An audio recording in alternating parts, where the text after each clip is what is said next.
Loneliness. Crushing, crushing loneliness.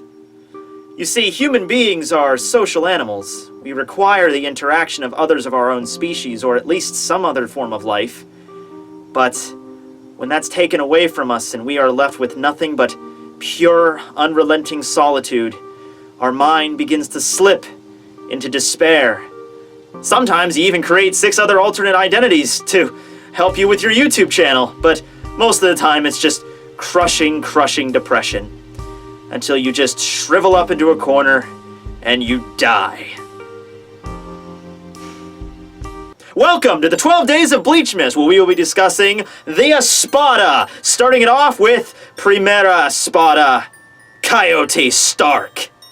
And I guess Lillinet, but mostly Starrk. Alright, starting this off strong with my favorite Espada, Coyote Starrk, which, by the way, also took #1 as my fan favorite Espada in a poll I did a few years ago, which was really surprising at the time, because I thought, wow, I'm gonna do a favorite Espada poll. I wonder who's gonna win that. But no! Blew them both out of the water! Starrk, #1!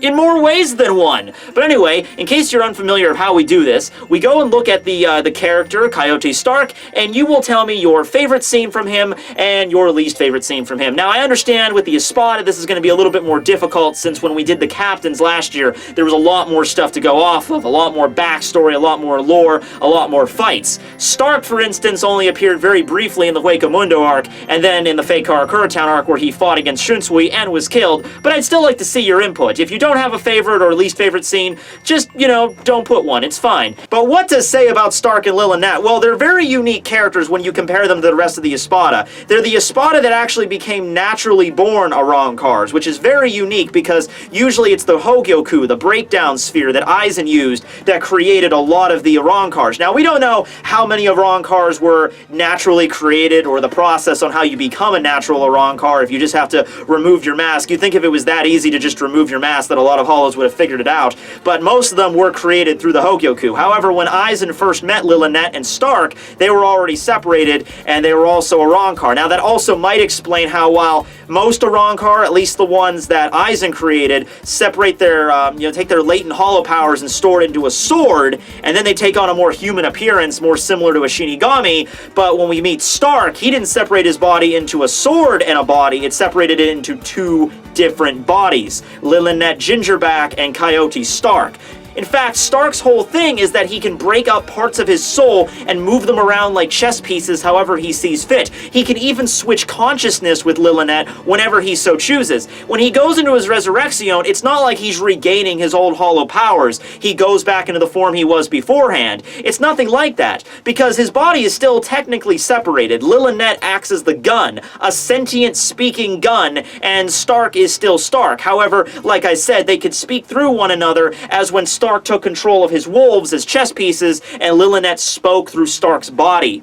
So, we don't exactly know what Stark's original form looked like, if it looked like anything resembling both of them. One of my favorite scenes in the entire Bleach series, though, and one I felt the most heartwarming, is that scene there where you see Starrk and Lillinet in the middle of the Hueco desert. They apparently had just separated, and they really are kind of like, they have no idea what's going on. It's just like, I guess you were me, but I'm you, and they just kind of like wrap that blanket around together, and they just kind of like cuddled there in the middle of the sand of Hueco in the middle of this vast nothingness, and they realize, well, wherever you're going, I'm going, I guess we're in this together at least. And that is so freaking touching, because you understand what happened. Starrk, the original being Starrk, if you even had the same name, he might have had a completely different name, but the original hollow of Starrk was so lonely, he actually physically ripped his soul in half just so he could have somebody to talk to. My God, I wish there was so much more backstory with this guy. So yeah, I would say that's easily my favorite scene involving Starrk. My least favorite is also very easy for me.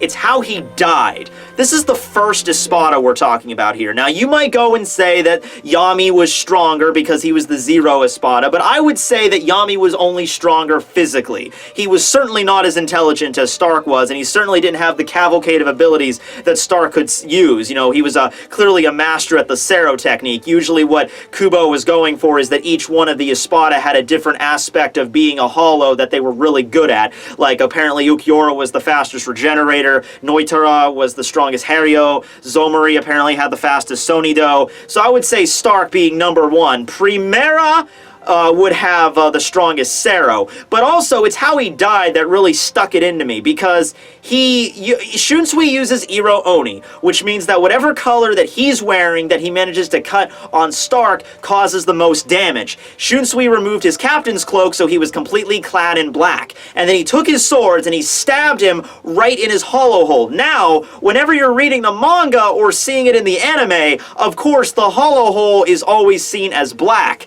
My problem with this, though, is think about this for a second. The hole, if it was really a hole, wouldn't have color at all, right? It would be a hole, as in you could see the other end of it. It would just be light shining through. It's not a hollow indent, it's a goddamn hole, you know what I mean? But it's not just that semantics argument, it's also the fact that he gets taken out in just that one chapter with Shunsui. Granted, he had some pretty cool fights with Shunsui beforehand, then he fought against Love and Rose and managed to, well, I want to say he managed to get the one-up on them, but we didn't even get to see either of their Bankai, so who knows? They might have been able to stand for Stark, Even after getting blown to bits by their wolves, Love gets up, and he's obviously beaten. He obviously has some battle damage, but he doesn't look like he's down and out yet. He spits out the blood and he's like, bring it on. So I would assume that Rose and Love would have just went Bankai and actually had Stark a run for his money. That's also a funny thing, that no matter how many times he complains that, Shinigami, come on, use your Bankai, and he fought against 3 captain class level opponents, nobody used their Bankai, which is of course great. But I just feel like the fight with the Primera Spada deserved a little bit more. Something more on the level of Grimmjow or Ukiura. Those fights had a lot more, that were more flushed out, and I understand why, because Ichigo was involved, the main character, but come on, man, number one is Espada. We need more than just one chapter Shunsui shows up, uses an ability that we just found out about, and then kills Stark. Whatever, Stark. I still love you. I still love Lillinet. Thank you guys for watching. What's your favorite and least favorite Stark moment below? Catch you back here tomorrow, where we're gonna talk about how you'll eventually die of age no matter what! Yeah! Merry Christmas, everybody!